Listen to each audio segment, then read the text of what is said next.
دونوں جانب سے، اور مقابلہ برابر کا ہوتا ہے.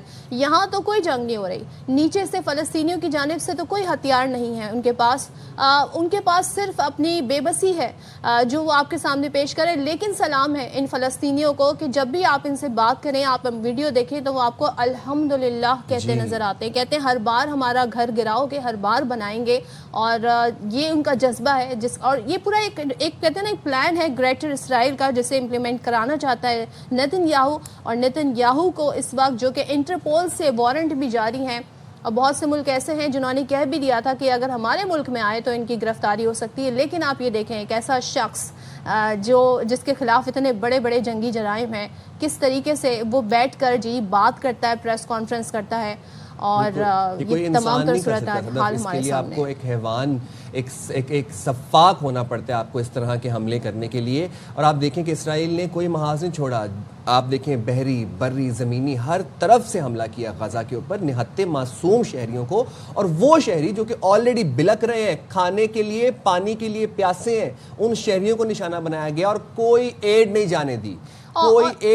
سلام ہے ان لوگوں کو جن کے irrespective of their religion, irrespective of their race، وہ اپنی سڑکوں پہ نکلتے ہیں فلسطینیوں سے اظہار یکجہتی کرنے. اور سلام ہے فریڈم فلوٹیلا پہ جانے والے ان رضاکاروں اور ایکٹیوسٹ کو جو اپنی جان کی پرواہ کیے بغیر رنگ و نسل سے بالا ہو کر، مذہب سے بالا ہو کر انسانیت کی خدمت کے لیے جا رہے تھے. کہتے ہیں ہم سے برداشت نہیں ہوتے وہ مناظر جو ہم نے دیکھے. ہم مدد کرنے جاتے ہیں، ہم ایڈ، فوڈ اور میڈیسن لے کے جانا چاہتے ہیں، اور ان کے ساتھ بھی جو سلوک کیا اس پر بھی دنیا خاموش رہی. ان سب گلوبل اسموتھ فٹیلا کی جتنی بھی وہ پورا قافلہ تھا، ان سب کشتیوں کو انٹرسیپٹ کیا گیا ایک کے بعد ایک.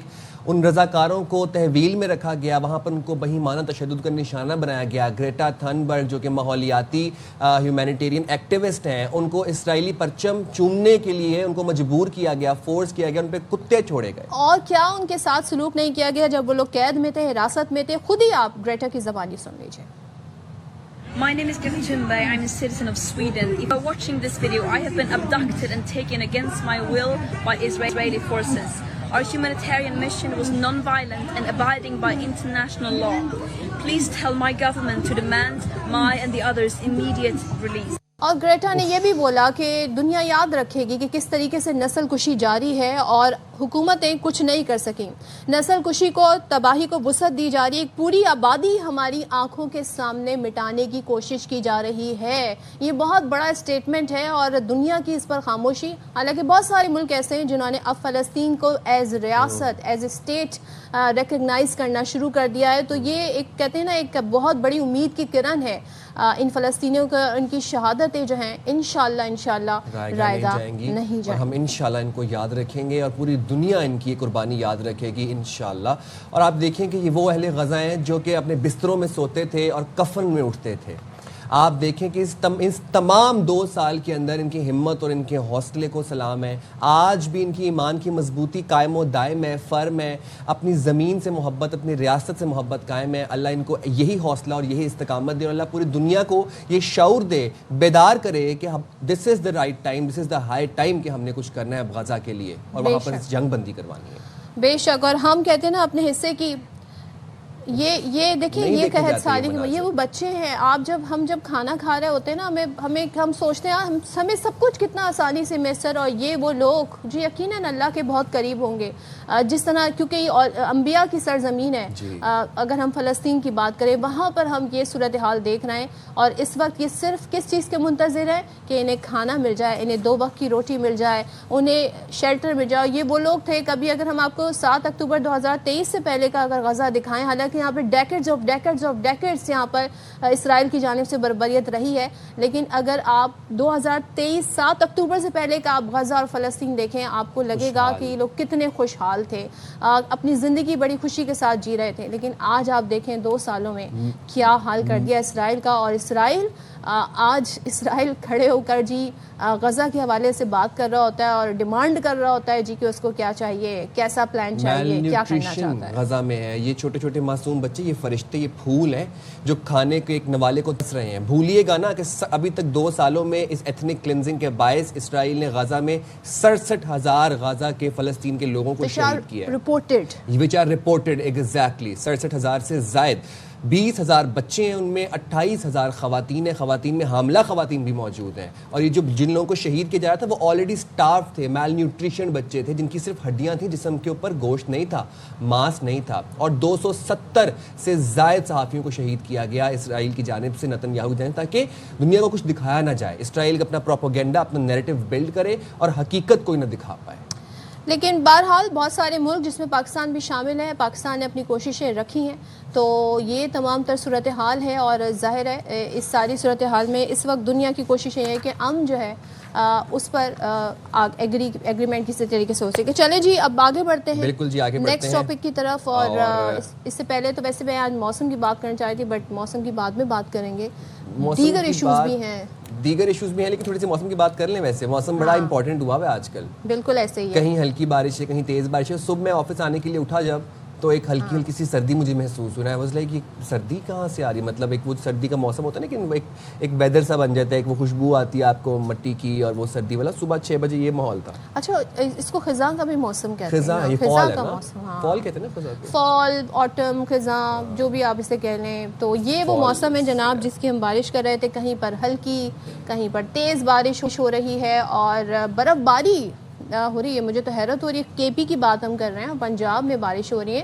تو موسم وہاں پہ جی ٹھنڈا ہو گیا. اسلام آباد میں سن رہی تھی بھائی, لوگ کہہ رہے تھے اسلو واٹ ہیپن, پنکھے بند کر دیے گئے ہیں, چادریں اور جو بلینکٹس ہیں وہ نکالی گئی, یعنی کہ جب یہ انڈیکیشنز ہوتے ہیں کہ سردی آ گئی ہے. اسی طرح ڈیرہ اسماعیل خان اور مضافات کی بات کریں تو وہاں پر بادلوں نے رنگ جما لیے جناب. لکی مروت میں تیز ہواؤں کے ساتھ بادل برس رہے ہیں, کوئٹہ, چمن میں سرد ہوائیں چل رہی ہیں. بالائی علاقوں کی اگر ہم بات کریں تو بالائی علاقوں میں جو برف باری ہو رہی ہے اس سے ٹھنڈ کی شدت میں اضافہ ہو گیا ہے. دیامر, چلاس میں برف باری سے ہر سو سفیدی چھا گئی ہے. اچھا اگر ہم پھر اب سیاحتی مقامات کی بات کریں, ہمارے مشہور کاغان کی ویلی کی اگر ہم بات کریں تو کاغان کے پہاڑوں نے جو خوبصورت برف کی چادر اوڑھی ہوئی ہے. بابو سر ٹاپ پر آپ سوچیں کہ ابھی سے ہی 14 انچ برف پڑ چکی ہے. جھیل سیف الملوک, باٹاکنڈی, جھلکڑ, بیسر, نوری ٹاپ برف باری ہو رہی ہے. کلام میں موسم سرما کی پہلی برف باری سے درجہ حرارت میں نمایاں کمی ہم دیکھ رہے ہیں. اور شانگلہ میں بھی جی پہاڑوں پر برف باری ہو گئی ہے. اب آپ یہ سوچیں, یہ پریڈکٹ کیا گیا ہے کہ لانینو تھا, وہ ایلنینو ہوتا ہے بہت گرم موسم, لانینو ہوتا ہے جی بہت ٹھنڈا موسم. وہ فیکٹر جی اب آ گیا ہے, جس کا مطلب ہے کہ درجہ حرارت تو آپ کا وہی رہے گا لیکن ٹھنڈ بہت بڑھ جائے گی. تو زیادہ شدت والی سردی بھی آ سکتی ہے, کیونکہ کلائمیٹ چینج کی وجہ سے موسم بہت زیادہ افیکٹ ہوا ہے, چاہے وہ سرد موسم ہو یا گرم موسم ہو. لیکن کراچی والوں کے لیے تو دیکھتے ہیں جی, کیونکہ ہم تو سردی کا بس انتظار ہی کرتے رہ جاتے ہیں, اور دسمبر اور جین آ کے گزر بھی جاتے ہیں, پھر ہمیں پتہ چلتا ہے اچھا وہ جو ہلکی سی ٹھنڈ محسوس ہو رہی تھی نا, وہ سردی تھی.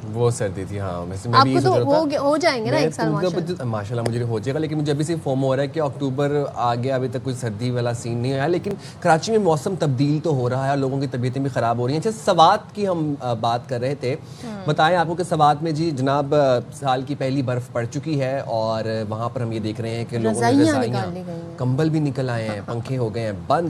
اب خاص طور پر اگر ہم بات کریں جنت نظیر وادی کالام کی, تو وہاں پر برف باری سے جو نظارے ہیں, جو منظر ہیں, وہ حسین ہو گئے. تو یہ حسین منظر ہم بھی دیکھتے ہیں, آپ بھی دیکھیں, ہمیں اس حوالے سے اپڈیٹ کر رہے ہیں شہزاد عالم.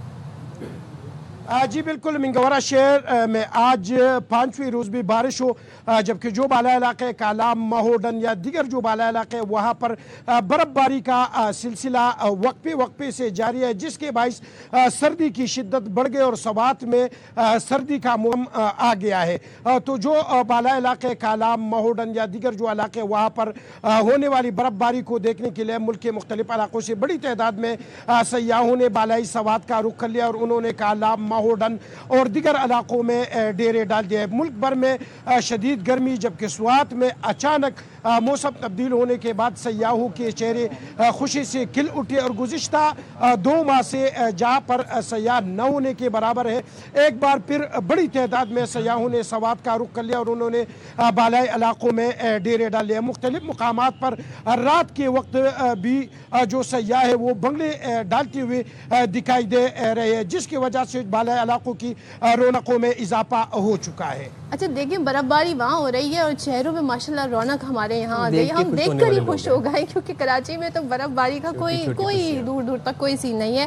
اچھا میں سائم سے ابھی تھوڑی دیر پہلے گئی تھی, میں نے جانا تھا جھیل سیف الملوک, تو وہاں تو برف جم گئی ہے. اب تھوڑا سا مشکل ہوگا, نہیں ویٹ نہیں کریں بھی, آپ جائیں اگر آپ جا سکتی ہیں. اچھا ہاں ٹھیک ہے, بتائیں تو پھر آپ جا سکتی ہیں, لیکن ابھی از دا رائٹ موسم. آپ سیف الملوک پہ آپ کو کیا پتا, وہاں پر کہانیاں مشہور ہیں شہزادہ سیف اور پری بدرالجمال کی. ہاں کیا بات ہے, بڑی پورا چائلڈہڈ فینٹیسائز کیا ہے بدرالجمال کو. وہ ایک پریوں کی جھیل کہتے ہیں نا اسے, پریوں کی جھیل تھی اور شہزادہ سیف ہوتا تھا. کیا خوبصورت بھی ویسے وہ اتنی ہے. اچھا میں جب جاتا ہوں نا سیف الملوک میں پتہ نہیں میں مائنڈ میں ویژولائز کرتا ہوں, کیا پتا مجھے بدرالجمال یہیں کہیں مل جائے. چلو سائم جو ہے نا, اب میں ناران کی طرف چلی جاتی ہوں سیف الملوک سے. تو ناران میں جی برف باری ہو رہی ہے, بڑی دل فریب وہاں کے مناظر ہیں.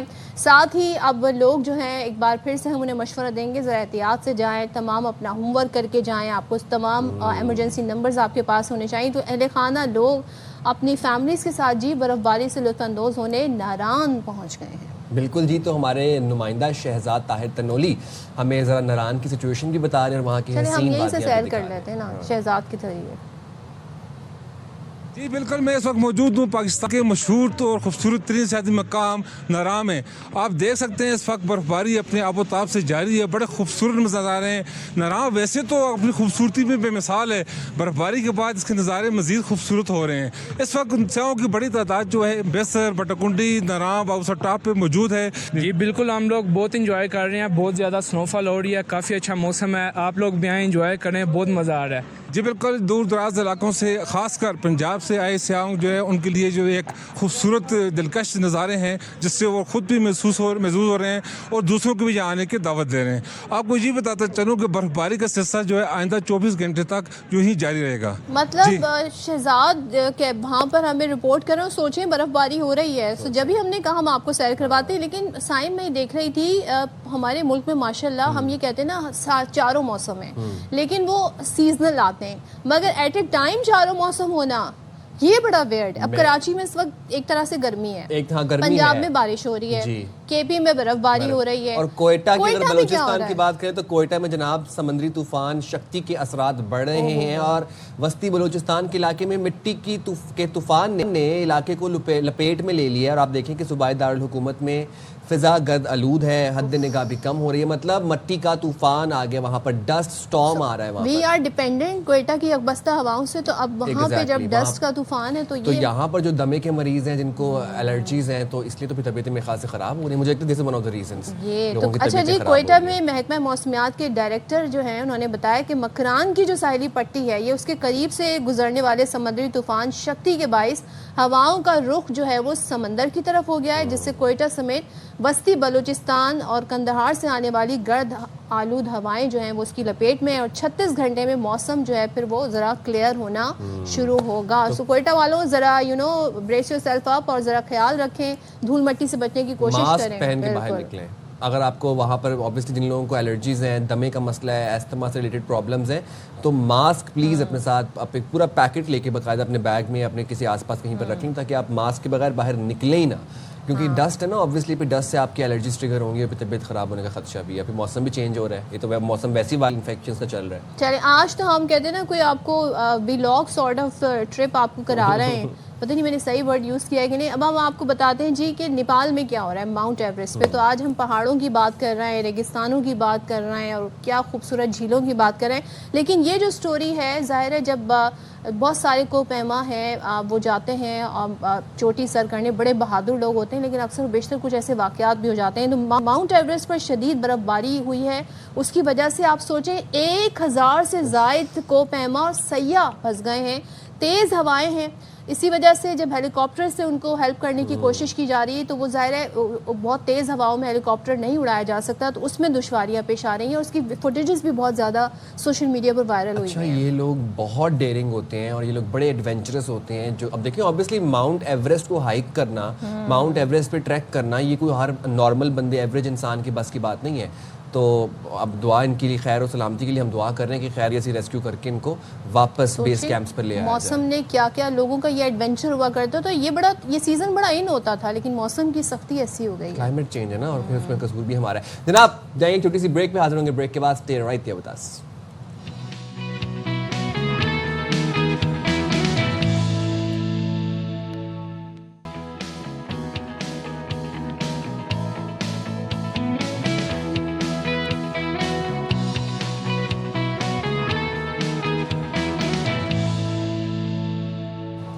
Welcome back. اور ایک ایسا ایشو جو عوام کے لیے بہت زیادہ اس وقت پریشان کن ہے، اور ہمارے شو میں ہماری کوشش یہ ہوتی ہے کہ ہم عوامی ایشو کو ضرور ہائی لائٹ کریں. اور اس وقت جو سب سے بڑا ایشو ہے کراچی میں، جی ویسے تو بہت سارے ایشو ہیں، مہنگائی ایک الگ اپنا کہتے ہیں نا طوفان لے کر آ رہی ہوتی ہے، لیکن دودھ کی جو قیمت ہے فی لیٹر، اس میں جو حالیہ اضافہ بتایا جا رہا ہے کہ ہو سکتا ہے ممکنہ حالیہ اضافہ، جس کے انڈیکیشنز بھی آ رہے ہیں، یعنی کہ اب فی لیٹر دودھ 300 روپے کا ہونے والا ہے. اب ایک عام آدمی کی آپ سقط کا اندازہ لگائیں کہ اس کی پرچیزنگ پاور کچھ نہیں ہے، اور جس طریقے سے وہ گزر بسر کر رہا ہے، اس کے بعد وہ اپنے بچوں کو، ظاہر ہے چھوٹے معصوم بچے، اور کس طریقے سے وہ یہ سارا معاملہ لے کر آگے چلے گا.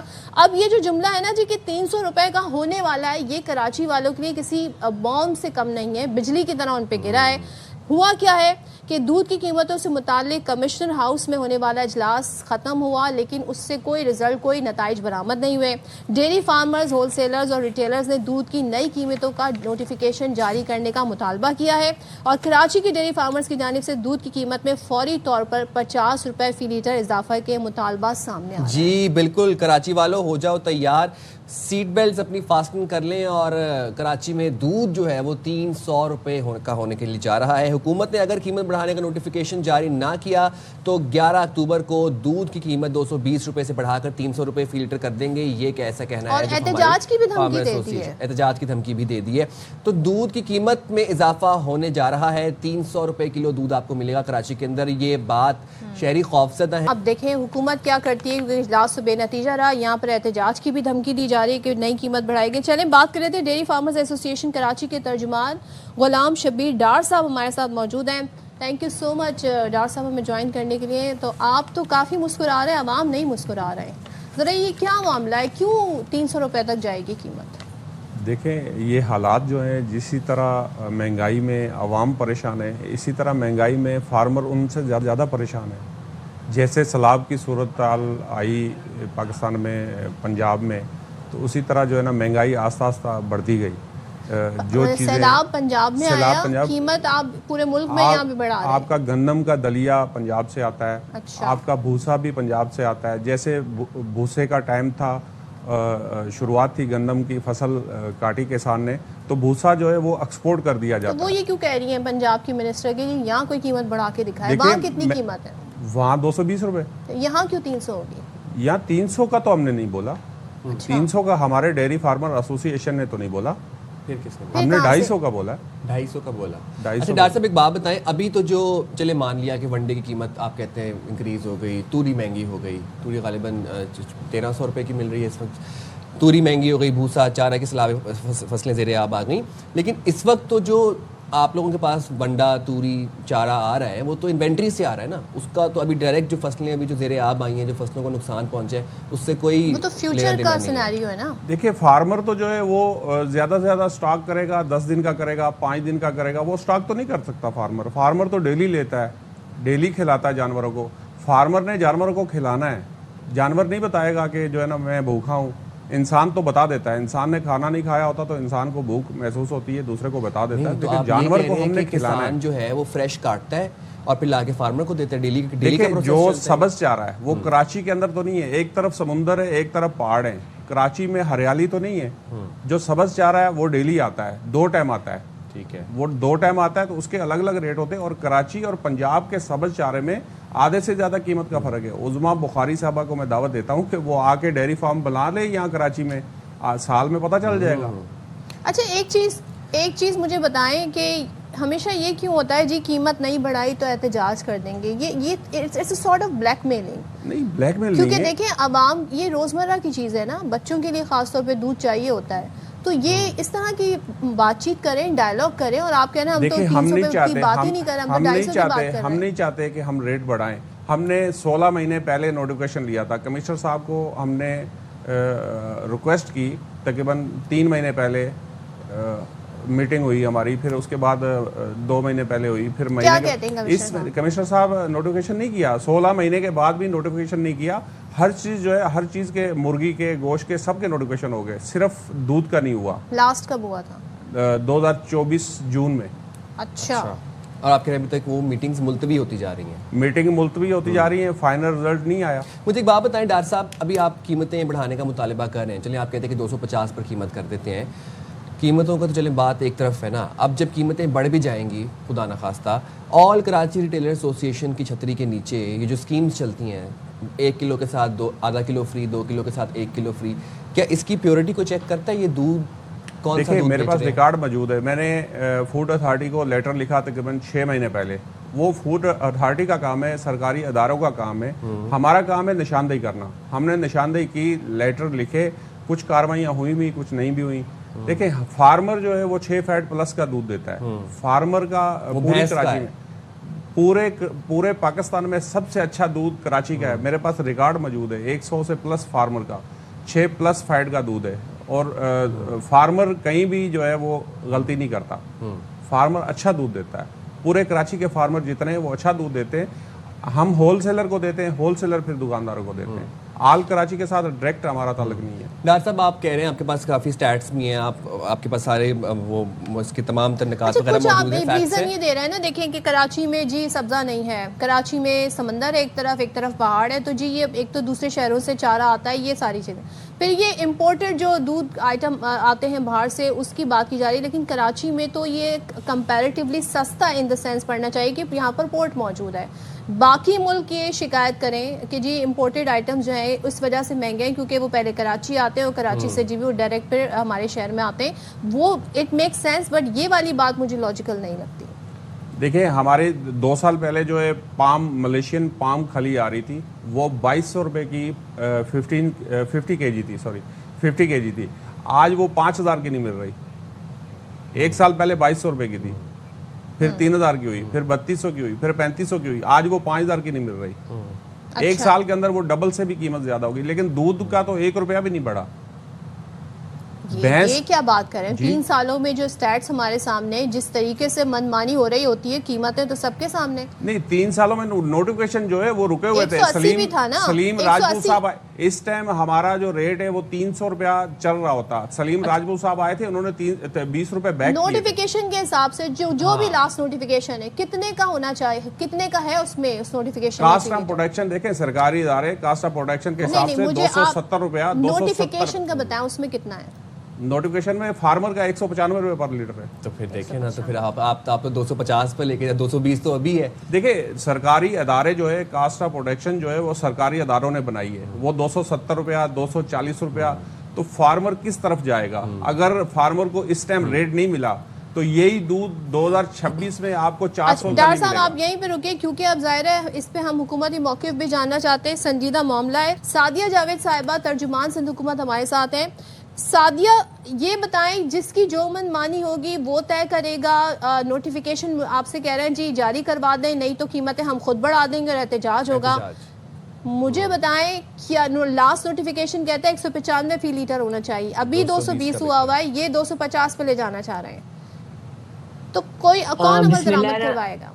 بسم اللہ الرحمن الرحیم. دیکھیں آپ کی بات بالکل صحیح ہے کہ جو اس وقت کراچی میں دودھ کی قیمت ہے, تقریباً پورے پاکستان میں اس وقت 200 سے اوپر ہی دودھ جو ہے وہ لوگوں کو اویلیبل ہے. مسئلہ جو ابھی جو یہ تکرار کہے یا جو فیصلہ نہیں ہو سکا, وہ اس لیے نہیں ہو سکا ہے جو کمشنر ہاؤس میں میٹنگز ہوئی ہیں فوڈ اتھارٹی کے درمیان کمشنر صاحب کی بھی موجودگی میں ڈیری فارمر سے, کہ ہم یہ حکومت یہ کہہ رہی ہے کہ دودھ کا معیار چیک ہوگا اور اس کے بعد جو ہے حکومت جو ہے وہ دودھ کی قیمت مقرر کرے گی. دیکھیں کسی بھی جگہ من مانی کرنے کی تو اجازت دی نہیں جائے گی. گورنمنٹ اپنی ریٹ قائم کرے گی. من مانی تو ہو رہی ہے. نہیں دیکھیں من مانی تو نہیں کہا جا سکتا, جو قیمت ڈیسائیڈڈ ہے. سعدیہ قیمت تو 19 نوٹیفیکیشن کے مطابق قیمت 195 روپے ڈیسائیڈڈ ہے. 220 کا بھی دودھ مل رہا ہے, 250 پر لے کے جانے کی بات کی جا رہی ہے. اے سی کہاں پہ ہے, کمشنرز کہاں پہ, ڈپٹی کمشنرز کہاں پہ ہیں؟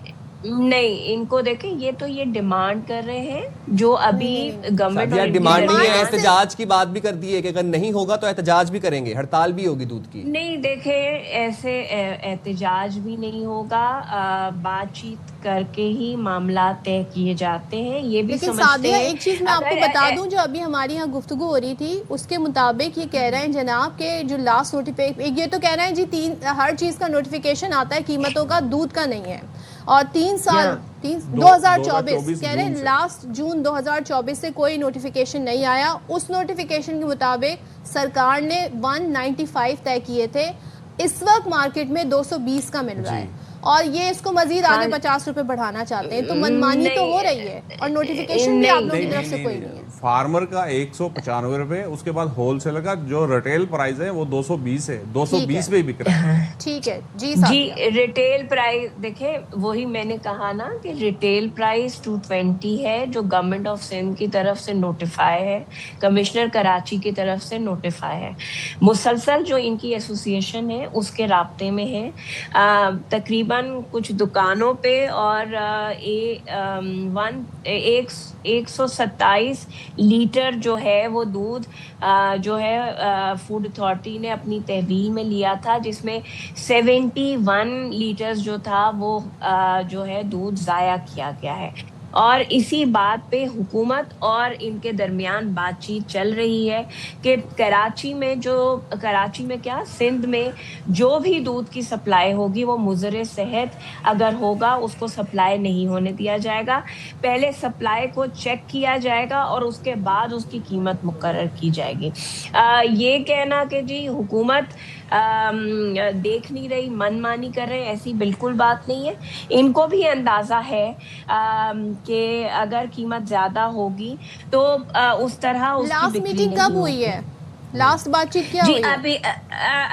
ابھی اسی ہفتے کمشنر ہاؤس میں، جہاں بات چیت طے نہیں پائی ہے ان سے، یہ آپ سے خود ایڈمٹ کر رہے ہیں کہ ہم نے ڈیمانڈ رکھی ہے لیکن گورنمنٹ نے ہماری ڈیمانڈ نہیں مانی ہے.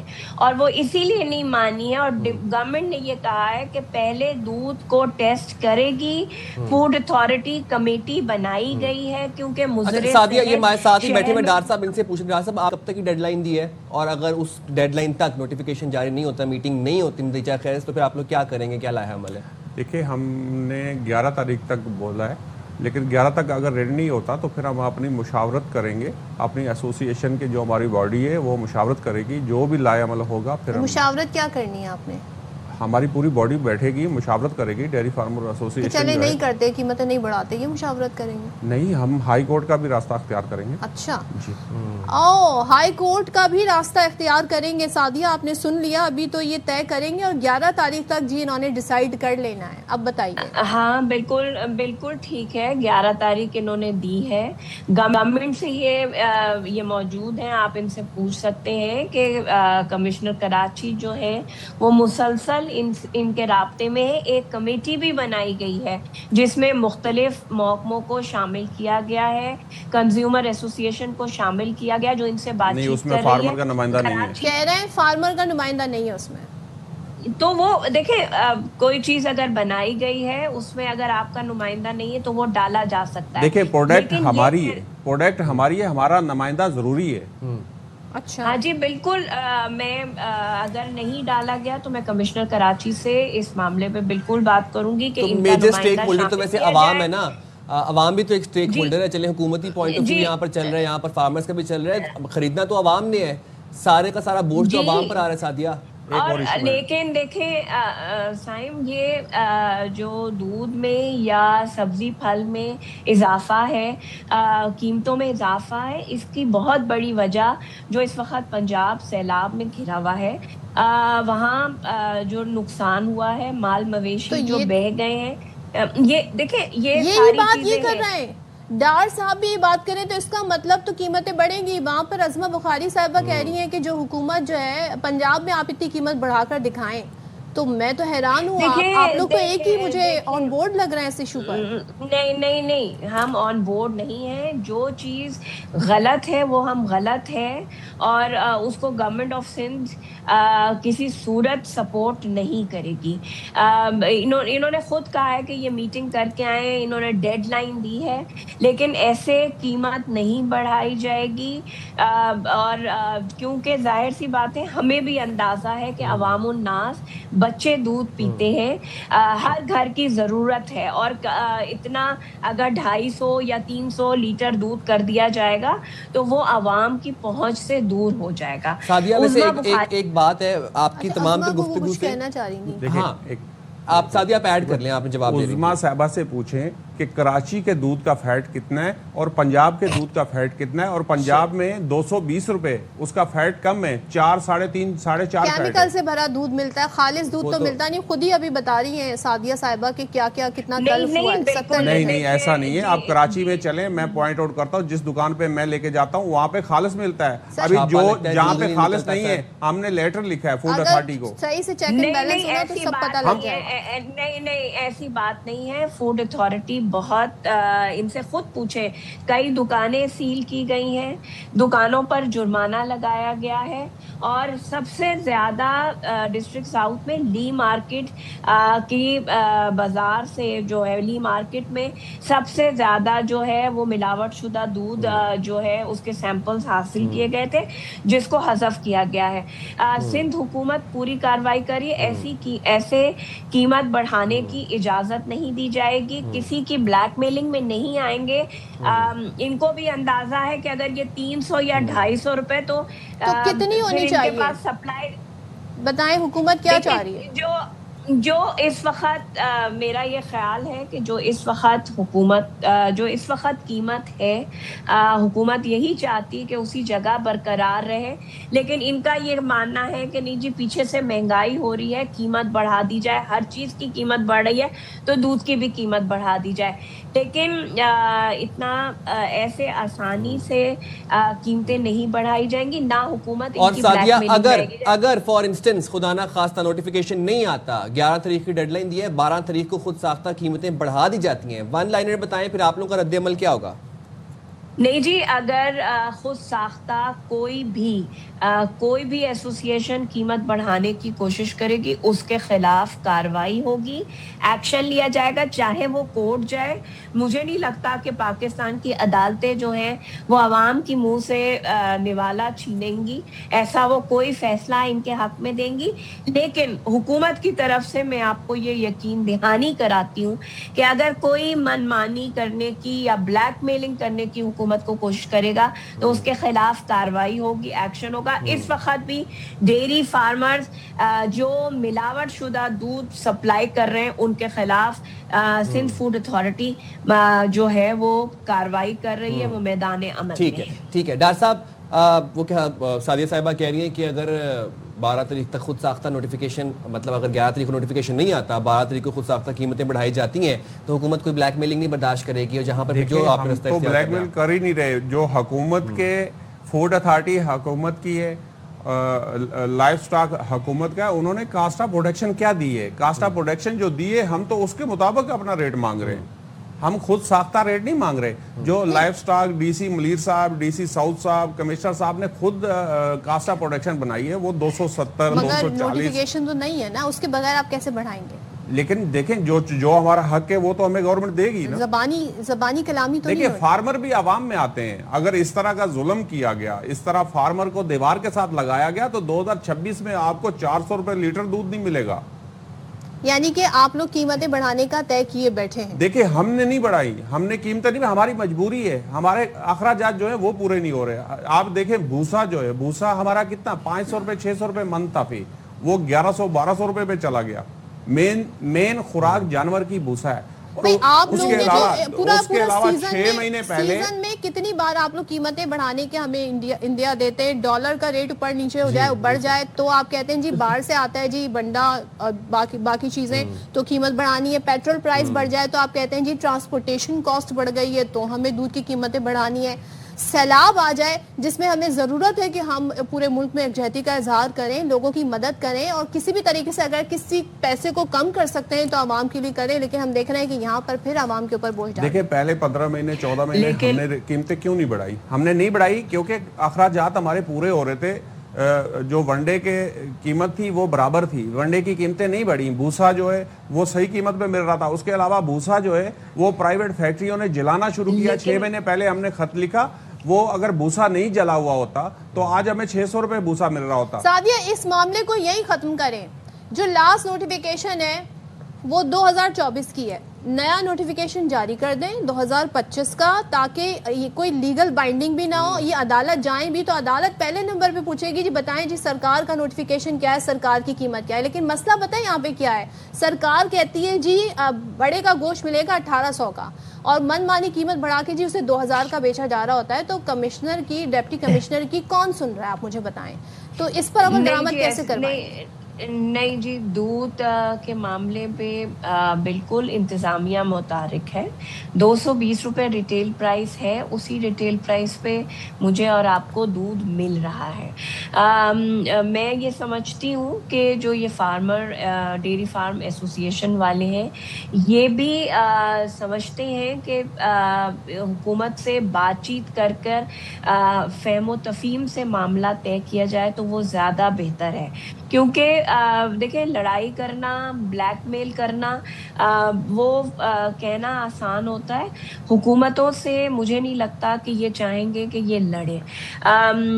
نوٹیفیکیشن کمیٹیاں بنی ہیں, ان کے رابطے میں بھی ہیں سندھ حکومت, اور میں سمجھتی ہوں کہ یہ لوگ بھی اس بات کو سمجھیں گے کہ اس وقت عوام جو ہے وہ مہنگائی کی زد میں ہے, تو ان کو بھی عوام کے لیے سوچنا ہوگا. لیکن میں نے پہلے بھی کہا ہے کہ ہم یہ تو آپ نے بلیک میل ہوئے, گورنمنٹ کی ریٹ ہوتی ہے نا, گورنمنٹ نے میک شور کرنا. ایک ریکویسٹ میری آپ سے یہ بھی ہے کہ آپ کے جو ڈپٹی کمشنرز ہیں ان کو ذرا فیلڈ میں ہمیں نظر آئیں, وہ ذرا ایکٹیو نظر آئیں. کمشنر صاحب سے ہم متعدد بار رابطہ کرنے کی کوشش کرتے ہیں, وہ ہمیں اویلیبل نہیں ہوتے. تو یہ 2 کام آپ کروا دیں اور وہ جو لسٹ ہے وہ اویلیبل ہو جائیں. نہیں جی بالکل آپ کی بات صحیح ہے, لیکن جتنی اس وقت دودھ کے خلاف کارروائی ہوئی ہے وہ تمام ڈپٹی کمشنرز کی نگرانی میں ہوئی ہے.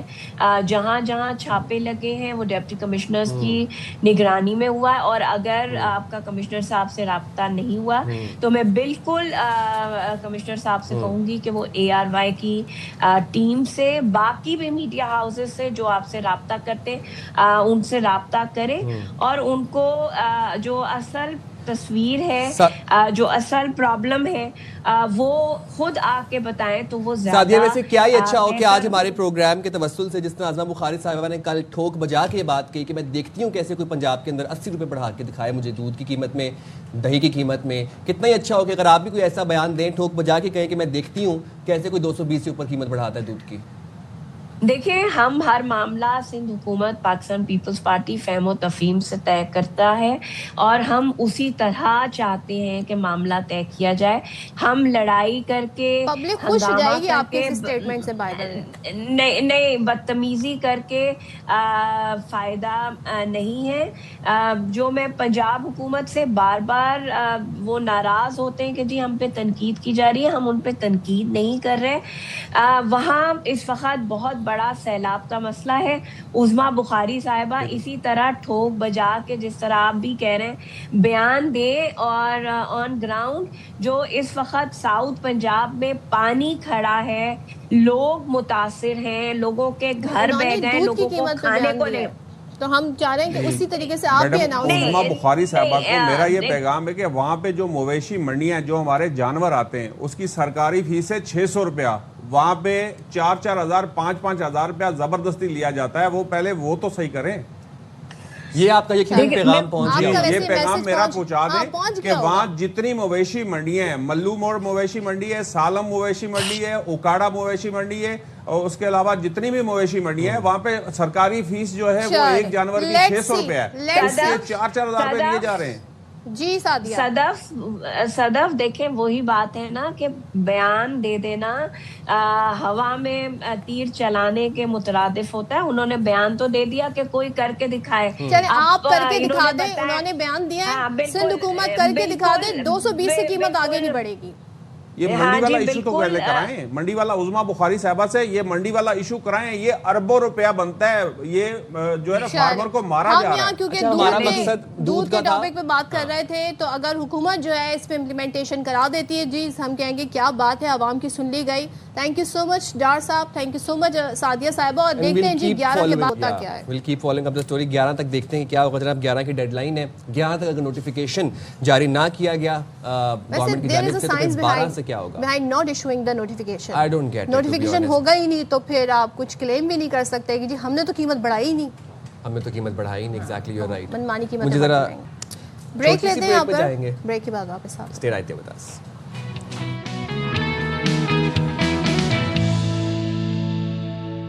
السلام علیکم. باخبر سویرا میں ایک دفعہ پھر سے آپ کو کہتے ہیں خوش آمدید. سائم خان اور صدف عبد الجبار ایک دفعہ پھر سے آپ کی خدمت میں حاضر ہیں جناب. بہت اچھی سٹوریز, سیگمنٹس اور انٹرسٹنگ چیزیں لے کر دوبارہ سے آپ کی خدمت میں حاضر ہو چکے ہیں. آپ لوگوں سے درخواست یہ ہے کہ پلیز باخبر سویرا کے پیجز کو تمام تر سوشل میڈیا پلیٹ فارمز پر لائک, سیو, شیئر, سبسکرائب کر لیں. جو جو ہوتا ہے سب کچھ کر لیں, اور اپنا فیڈ بیک ہمیں بیل آئیکن بھی کر دیں, اور اپنا کامنٹس, اپنا فیڈ بیک کامنٹ سیکشن میں ضرور دیا کریں.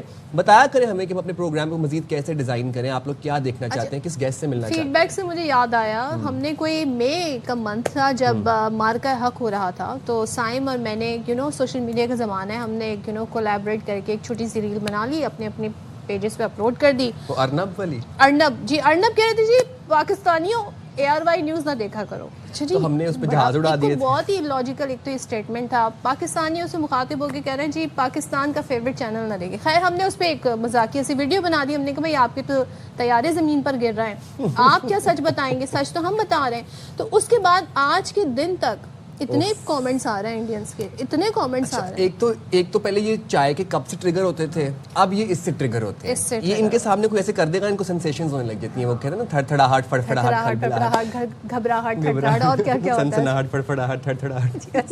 جناب moving on and starting our programme. Karachi میں ہم دیکھ رہے ہیں کہ بھتہ خوری نے ایک دفعہ پھر سے سر اٹھا لیا ہے, which is unfortunate, very unfortunate and very sad. اور تاجروں کے جی وہ جو ایک پرانا سائن یہاں پہ ایک بڑا ایک طریقہ کار جو بھتہ خوروں کا ہوتا ہے وہ یہ ہوتا ہے جی کہ وہ گولی کے اوپر ایک پرچی لپٹی ہوئی ہوتی ہے اور اس میں میسج ہوتا ہے. تو یہ ایک طرح کا یہ میسج یہ ہوتا ہے یہ اس طریقے سے کہ جی آپ اتنے اماؤنٹ دے دیں, اس پہ نمبر لکھا ہے, نہیں تو جی گولی کا نشان یا گولی جو ہے آپ کو بتا رہی ہے کہ نتائج کیا ہوں. 5 لاکھ دے ورنہ جان دے. اچھا, اب چیمبر آف کامرس نے, کیونکہ تاجر پریشان ہے, انہیں یہ کراچی میں بہت عرصے یہ ایشو رہا, بیچ میں ہم نے دیکھا الحمدللہ یہ ختم ہو گیا تھا, لیکن پھر سے ہی ہو رہا ہے. اب چیمبر آف کامرس نے اس بارے میں خط جاری کیا ہے جس میں تاجروں کو محتاط رہنے, سیکیورٹی اقدامات سخت کرنے کی ہدایت کی ہے, اور کہا ہے کہ سی سی ٹی وی فوٹیج اور دیگر شواہد متعلقہ حکام تک پہنچائے جائیں, یا جو ثبوت آپ کے پاس سے پہنچائے جائیں تاکہ اس گھناؤنے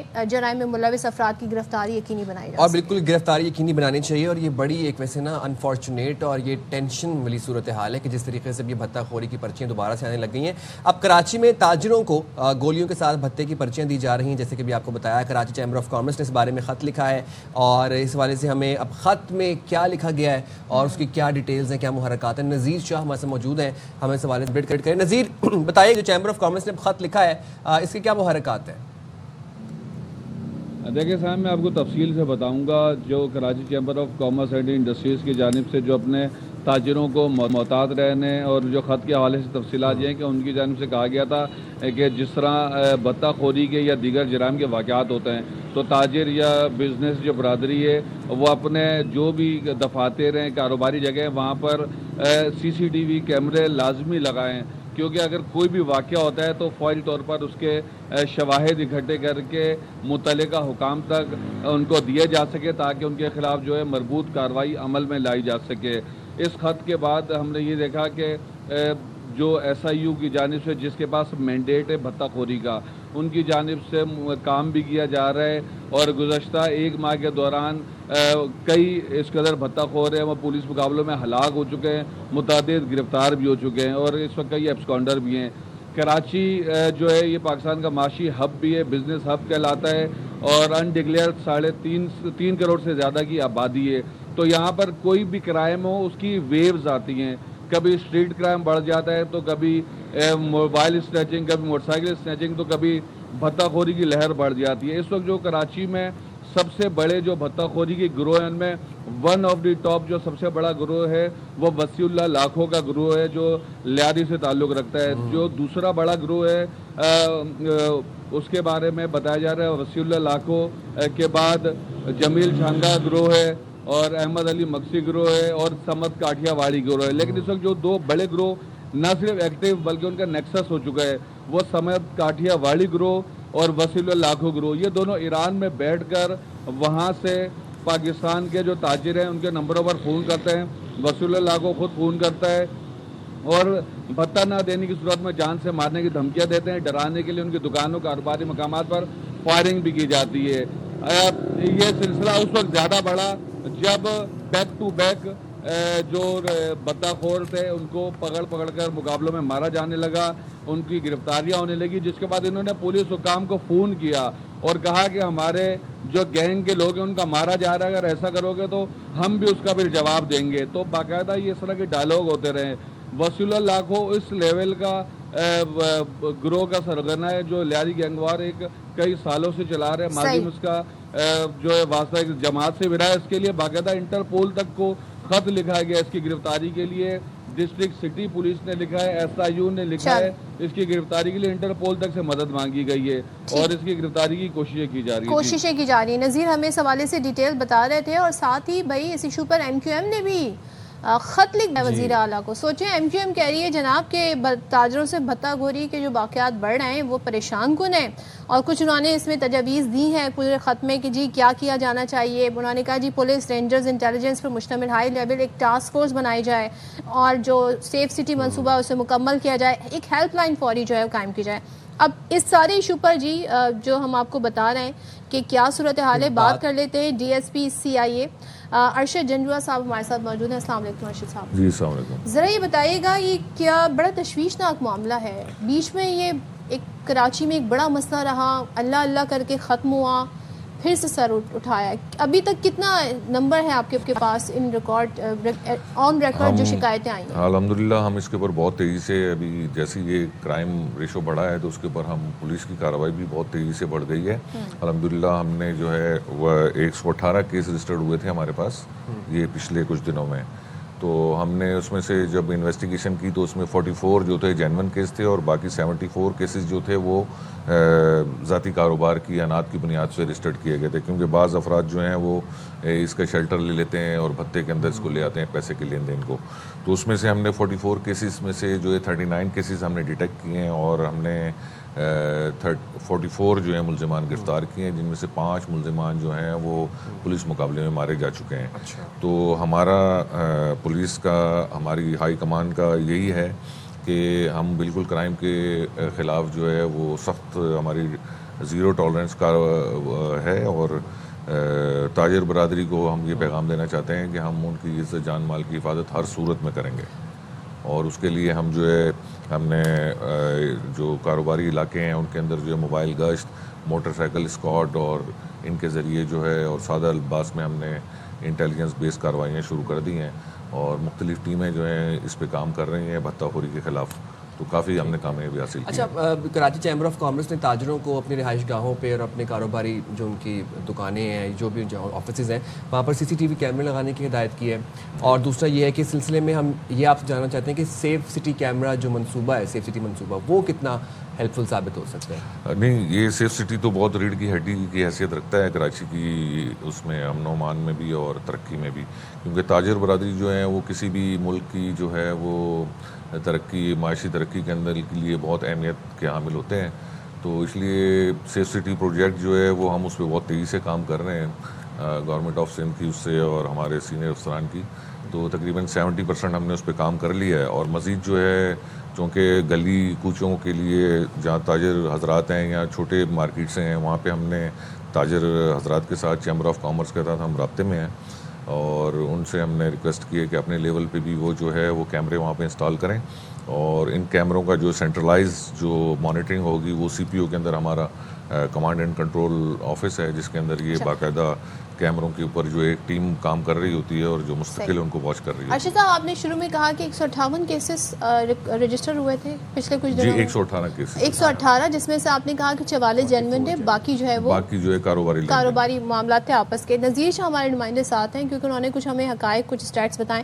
نذیر, بتائیے گا کیا واقعتاً ایسا ہے کہ زیادہ تر جو ہے وہ ذاتی رنجش اور اپنی آپس کے مسائل کے کیسز ہوتے ہیں؟ جینوئن صرف 44 تھے, پلس آپ نے بھی بتایا کہ جی غیر ملکی سمز کا استعمال ہو رہا ہے, تو یہ کس طرف اشارہ کرتا ہے کہ یہ کہاں سے پھر یہ کالیں آ رہی ہیں اور کس طریقے سے اس کی پھر پولیس اس پہ کیا کر رہی ہے؟ دیکھیں, غیر ملکی سم کا استعمال تو وہ کرتے ہیں جو یہاں موجود ہوتے ہیں, لیکن بیرون ملک سے بیٹھ کر جو اس کو باقاعدہ طور پر آپریٹ کر رہے ہیں وہ وسیلہ لاکھو اور سمت کاٹھیا واڑی ہیں, جو سٹی سے لے کے سینٹرل تک اور دیگر وہاں جہاں بھی تاجر برادری ہے ان سے بھتہ وصولی کے لیے ان کو دھمکیاں دیتے ہیں, جان سے مارنے کی کوششیں کی جاتی ہیں, فائرنگ کرتے ہیں, اور یہ بزنس رائیول اور اس طرح کے معاملات بھی سامنے آتے ہیں. اور یہ بالکل حقیقت ہے کہ ماضی میں بھی ہم نے دیکھا کہ تاجروں کے کچھ جاننے والے بھی اس کے اندر اپنے ہی لوگوں کو بھتے کی پرچیاں بھیجنے میں ملوث رہے ہیں. اس کے علاوہ جو یہ بیسکلی جو اس ایکسٹورشن کا جو مینڈیٹ ہے یہ صرف ایس آئی یو سی آئی اے کے پاس نہیں بلکہ رینجرز کے پاس بھی یہ مینڈیٹ ہے. رینجرز کے پاس دہشت گردی, اغوا برائے تاوان, ٹارگیٹ کلنگ اور بھتہ خوری, یہ 4 مینڈیٹ ہے. اسی طرح سی آئی اے میں 3 ہے, اے وی ایل سی, اے وی سی سی اور ایس آئی یو. تو ایس آئی یو کے پاس بھتہ خوری کا مینڈیٹ ہے. تو ہم نے یہ دیکھا کہ بھتہ خوری کے خلاف ہمیشہ اس لیے کارروائیاں تیز رکھی جاتی ہیں کیونکہ یہ براہ راست تاجر برادری سے جو ہے اس کا تعلق رہتا ہے, اور تاجر برادری وہ برادری ہے جس نے جو پاکستان کو معاشی طور پر کھڑا کرنے میں سب سے جو بہتر اور بڑا کردار ادا کرتی ہے. تو اگر تاجر پریشان ہوں گے تو نہیں تو نذیر, اب جو یہ پولیس جو ہمیں اسٹیٹس بتا رہی ہے, ایک تو یہ بتائیں گرفتاریاں ہم پوچھیں گے بھی ارشد صاحب سے کتنی ہوئی ہیں, کیا تاجروں میں اب بھی تشویش پائی جاتی ہے یا یہ جو ایک حوصلہ افزا ہونے صورتحال نظر آ رہی ہے کہ پولیس ان ایکشن ہے اور پولیس اس ساری چیزوں کو دیکھ رہی ہے؟ دیکھیں, میں آپ کو اس میں تھوڑا اپڈیٹ کرتا چلوں. اگر کوئی کرائم ہو جاتا ہے اور اس کے اوپر پولیس کام نہ کرے یا کوئی بھی ایسی کرائم ہو جاتا ہے جس کے اوپر دیکھا جائے کہ پولیس کی اس کے اوپر جو ہے اس طرح دلچسپی نہیں لے رہی, تب تشویش کا اظہار کیا جانا بالکل جائز بھی ہے. لیکن جس طرح کوئی بھی کرائم ہو جاتا ہے کیونکہ یہ ہائی پروفائل کرائم کہلاتا ہے اور ایسا پاسبل نہیں ہے کہ اگر کوئی بھتہ خوری کی پرچی بھی ملے تو وہ خبر چاہے ٹی وی پہ نہ بھی چلے تو ہم دیکھتے ہیں کہ متعلقہ ادارے اس کے اوپر کام کرنا شروع کر دیتے ہیں. تو اس سے پہلے ہم نے دیکھا تھا رینجرز کی بھی ایک خصوصی فورس اس کی جانب سے بھی کیا جاتا تھا, اور سی آئی اے جو پولیس ہے اس کا تو خیر کام ہے ہی یہی, ان کو کوئی حکم دے نہ دے انہوں نے کام کرنا ہے. لیکن یہ کہ اس کے اوپر گرفتاریاں اور یہ تمام چیزیں عمل میں لائی جاتی رہتی ہیں, گرفتاریاں عمل میں لائی جانی چاہیے. نذیر, میں یہیں سے کنٹینیو کروں گا. ارشد صاحب, کتنی گرفتاریاں ہوئی ہیں ابھی تک یہ بتا دیجیے گا. سیکنڈلی, جن گینگز کا نام لے رہے ہیں نذیر شاہ, لاکھو, مگسی, کاٹھیا واڑی گینگ, آپ کے علم میں ہے کہ یہ آپریٹ کہاں سے کر رہے ہیں؟ اگر ہے تو کتنی گرفتاریاں ہوئی ہیں, کتنا ہم نے اس میں 39 ملزمان گرفتار کیے ہیں, جس میں سے 5 ملزمان جو ہیں مختلف پولیس مقابلوں میں جو ہیں ہلاک ہوئے ہیں. ہم نے جو اسپیشل ہمارا جو ٹاسک تھا وہ وسیلہ لاکھو گروپ اور سمت کاٹھیواڑیا گروپ ہے جو یہ ایران سے آپریٹ کرتے ہیں, اور یہاں ان کے کارندے جو ہیں مختلف کارروائیوں میں جا کے لوگوں کو جیسے پرچی دے دیتے ہیں گولی میں. جی, تو ان میں ہم نے جو ہے 39 ملزمان گرفتار کر لیے ہیں, اور کاٹھیواڑی گروپ جو ہے وہ تقریباً ہم نے جو ہے 90% اس کو کریش کر دیا, اور وسیلہ لاکھو گروپ کو بھی ہم نے کافی اس کے ملزمان بھی ہم نے گرفتار کیے ہیں. تو یہ پھر سے فنامنا سر کیوں اٹھا رہا ہے؟ مطلب کراچی میں بڑے مشکل سے ان چیزوں سے جان چھڑائی گئی تھی. جی, یہ ایسا ہوتا ہے کہ ایک لہر چلتی ہے اور اس لہر کے بعد جو ہے وہ ہم نے بھی اپنی کارروائیاں بہت تیز کر دی ہیں. ہم نے اسپیشل ٹاسک دیا ہے ایس آئی یو کو. ایس آئی یو میں مختلف ٹیمیں اس کے اوپر کام کر رہی ہیں کیونکہ تھانے لیول پہ یہ کنٹرول نہیں کیا جا سکتا بھتہ خوری کو, تو اس کو جو ہے سینئر لیول پہ جو ہے پھر یہ ایس آئی یو کے حوالے کیا گیا, اور ایس آئی یو میں کافی تجربے کار پولیس افسران موجود ہیں اور ان کا باقی اچھا بہت ٹیکنیکل اور نیٹ ورک موجود ہے, جس کی وجہ سے جو ہے وہ ہم نے کامیابی حاصل کی ہے. اچھا, نذیر شاہ ہمارے نمائندے کچھ پوچھنا چاہ رہے ہیں. جی نذیر. نہیں, میں بتانا چاہ رہا ہوں کہ اس جو بھتہ خوری کی جو بڑھتی ہوئی وارداتیں ہیں, بڑھتے ہوئے واقعات ہیں, اس کا جو سب سے جو بڑا حل یہ ہے کہ جو